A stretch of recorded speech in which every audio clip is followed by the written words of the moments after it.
Hey, hey, hey, welcome back. Have you ever wondered how patches are made? Well, today I'm going to give you a step-by-step tutorial on how to make this beautiful glitter patch.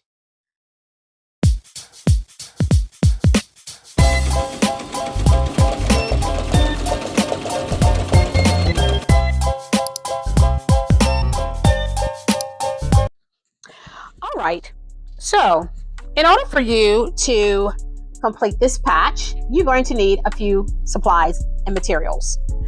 So the first thing would be glitter HTV vinyl.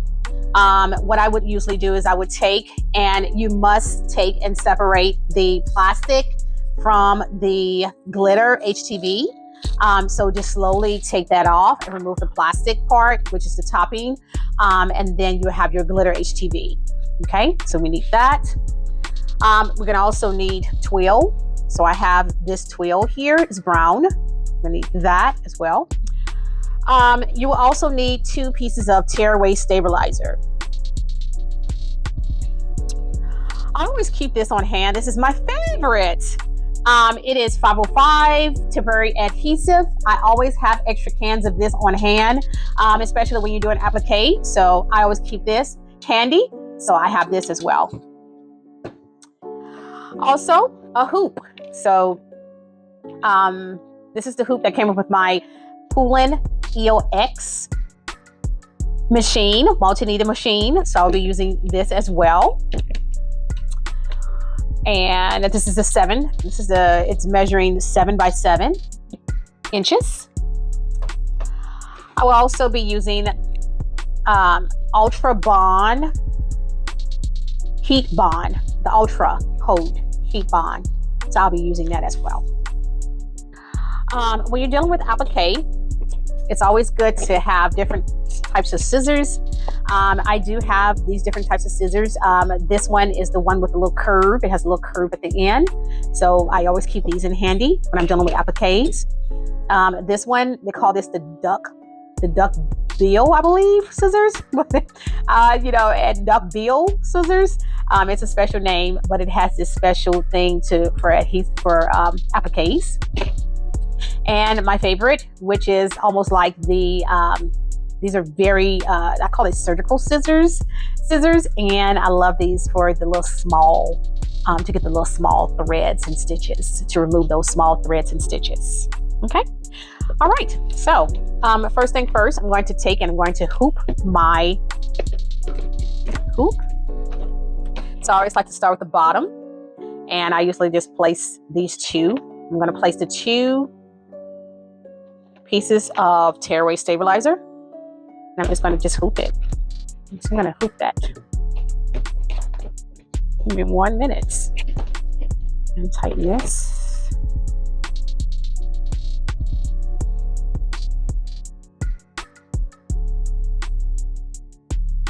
And just hoop it.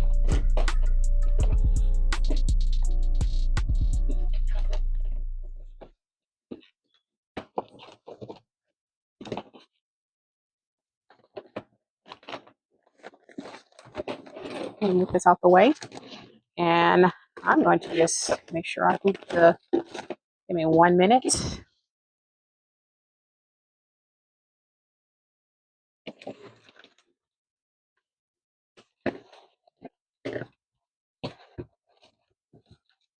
Make sure I hoop it real nice and tight.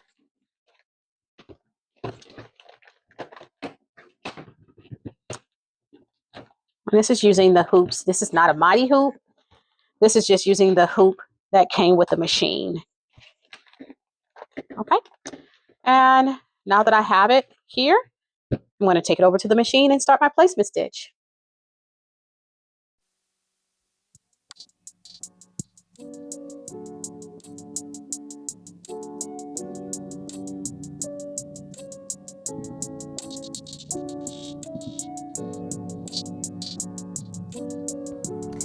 So here I am doing the placement stitch.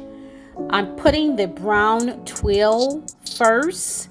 So it's going to place the placement stitch, and then from there I'm going to place the glitter on top of the brown placement stitch, and I'm going to let that place as well. So it's going to be, the brown is going to be like the backing, and then the glitter is actually the background of the applique or the patch.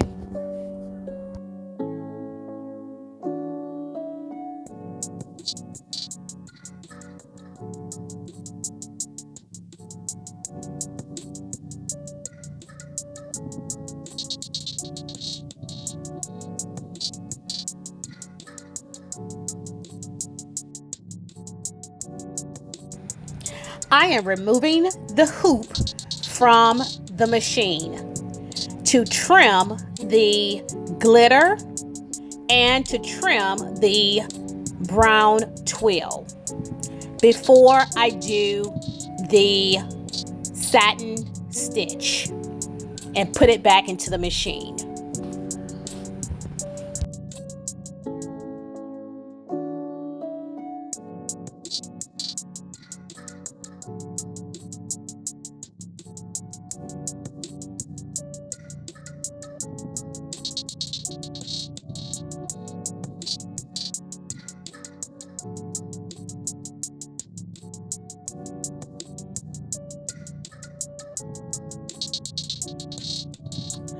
Okay, now I have it back in the machine, and let's go ahead and see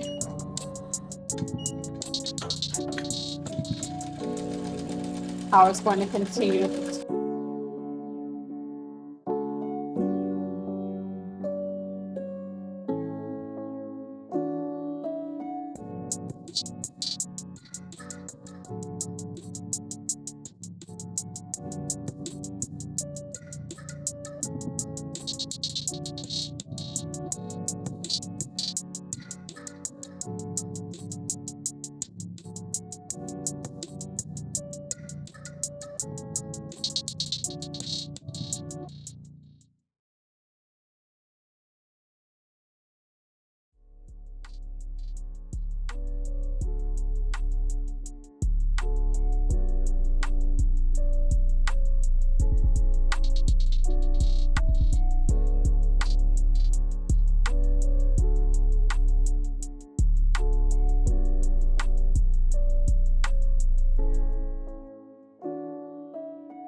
All right, now the machine has finished in the embroidery part. So now what I'm going to do next is I'm going to take it out the hoop.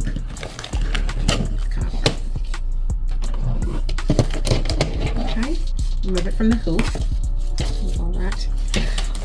So now what we're going to do next is we're going to get all the stitches. So sometimes there's some stitches, you know, sometimes there's like different stitches and everything. So I'm going to go ahead and just trim the stitches. And this is within on the design itself. Okay.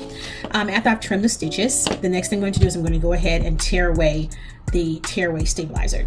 So if you notice, I have two parts of the tearaway stabilizer. I'm going to just tear away the top part gently. And I do have some, I call it missed threads. So don't worry about that. I do have missed threads here. And I will show you how you can correct this mistake by just cutting the missed threads. Okay. So sometimes you have a little oopsie. All right, so let me go ahead and cut the next part of the stabilizer, the tear away. And sometimes I just gently tear it away. Just tear it away gently. And that's why they call it tear away stabilizer, because you can tear it. It looks a little messy now, but just tear it away. Okay. All right, now what I'm going to do is it's coming together. It looks a little messy now, but what I'm going to do is go ahead and trim the edges. I'm going to trim the edge around the patch by cutting the excess thread.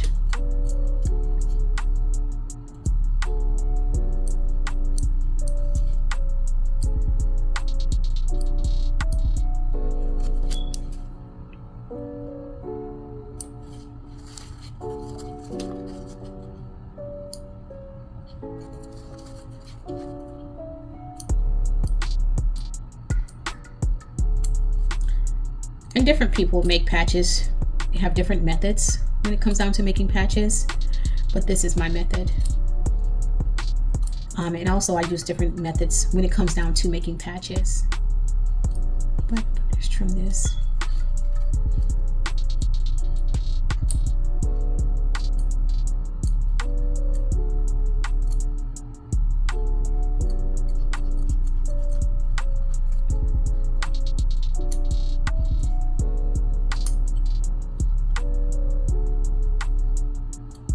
I'm trying to trim the satin stitch, get as close as I can without even touching the satin stitch. I'm just trimming the threads.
So the next thing I'm going to do, put my tabletop. All right, so the next thing, so I kind of trimmed the patch, and it is a pretty thick patch and everything, so I kind of trimmed it. So the next thing I'm going to do is I'm going to go ahead, I'll be back, I'm going to use one more tool I forgot to show you guys, and it's the heat pin. So most people use lighters to kind of go around the edge and kind of smooth out the edges, but I'm going to use a heat pin, and I'll be back. All right, so I forgot to share this with you. So another tool, what I usually do in order to finalize a patch before I put the adhesive on it, would be a heat pen. This is a welder brand heat pen. Most people use lighters. It's your method, your style to do the edges of a patch. So it's up to you. So I'm going to use a heat pen, and when I do the heat pen, I just kind of like put it, you know, rub it here. The heat pen, it gets very hot. So I would kind of like rub it here, just kind of rub it lightly amongst the perimeter of the patch to kind of give it a finished touch. So I hope my heat pan is kind of hot. Yeah, it's kind of warm. And once again, some people, they take lighters, you know, some people, you know, choose heat pens, but me, I like heat pens. I like the heat pen method.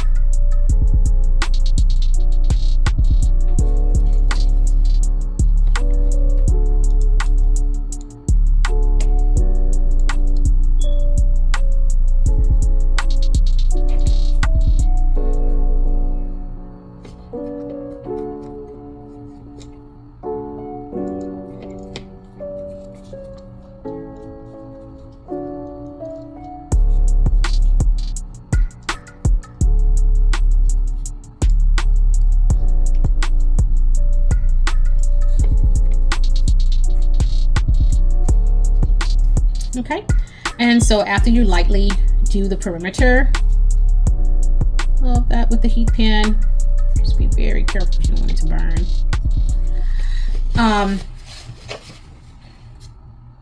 After I do that, then I'll be ready for the heat and bond. I mean, you can leave it like this, or you can use heat and bond. Okay, so what I'm going to do is I'm going to go ahead and put heat and bond on my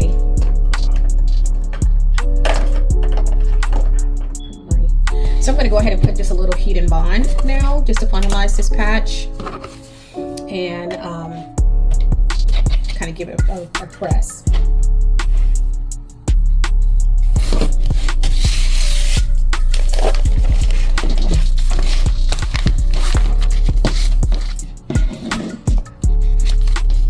And I always like to measure it, just for measuring's sake, for heat and bond.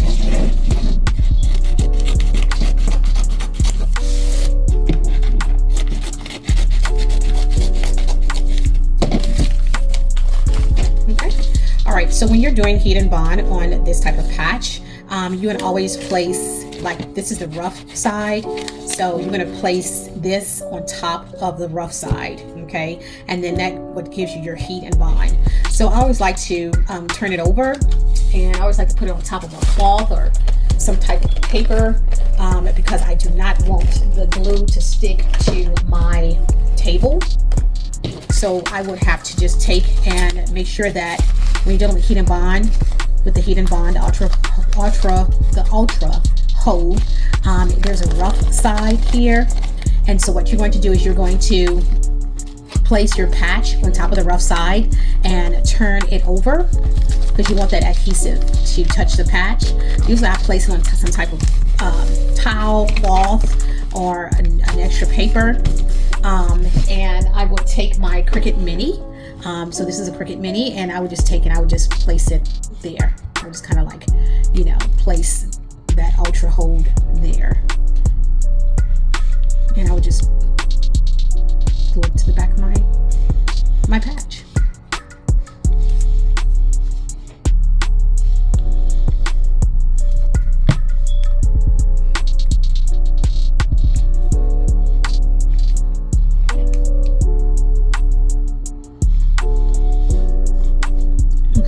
So once you have that, you just let it dry, let it cool off before you remove the backing of the heat and bond. Okay, so I'm just going to like peel it from here, because I know it's kind of stuck on my paper, my extra paper here. So I'm going to wait for it to cool because you want that glue to adhere to the backing of this.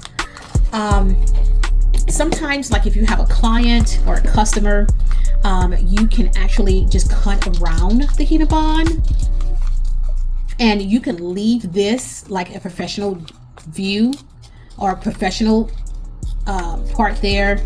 Like let's say you're selling this at a craft fair or something like that. I would just keep the backing, the backing on the back of my iron-on patch, so that when the customer gets the patch, they would have the opportunity to remove the clear. They would have the opportunity to remove the heater bond, okay, the backing. So sometimes I would do that, like if I'm selling it at a craft fair or want to be more professional. Okay.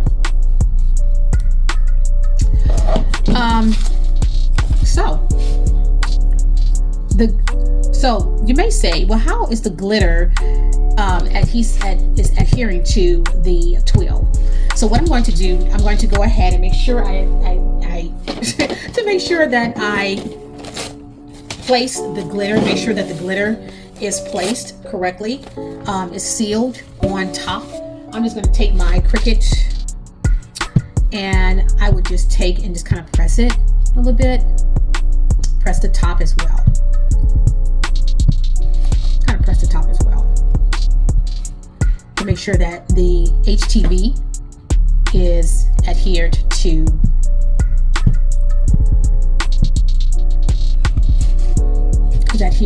the twill.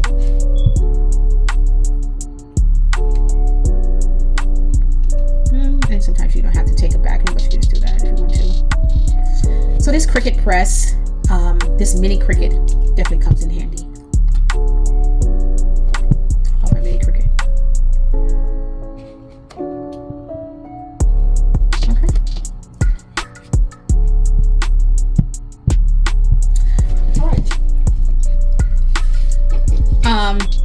So what I'm going to do is I'm going to just gently, I think this is cooled off now, the adhesive in the back. I'm going to gently remove that paper, the heat and bond paper, from the back. And you can keep it on there if you want, or just remove it. And on the back, the heat and bond is on the back now that it kind of cooled off because it's glue. And then on the front, we have our patch. Pray.